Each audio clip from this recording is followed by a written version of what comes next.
আবার যখন বাংলায় অন্যায় হবে, অত্যাচার হবে, তো ভারত আসবে।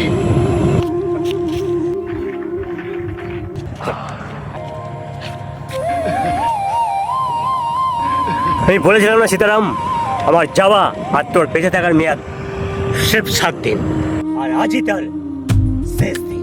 আমার মারলে সারা দেশে আগুন জ্বলে যাবে বারুদ। না সীতারাম, তোকে মারার জন্য যেটুকু আগুনের প্রয়োজন সেটুকুই চলবে। আমাকে মারবি না, সারা ডিএসপি কোর্টে বাটা ছেলে বাটা আইনে লোক আইনে তো চল। না সীতারাম, আমি ডিএসপি বারুদ নই, আমি ব্লাডি বারুদ, আমি হেডকার বারুদ, আমি লাস্কর বারুদ। আমার আইন আলাদা। নো এফআইআর, নো ইনভেস্টিগেশন, ফয়সালা অন স্পট।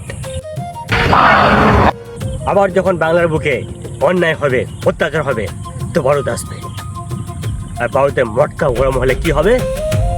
ইন দ্য ভোগ অফ মা, মায়ের ভোগে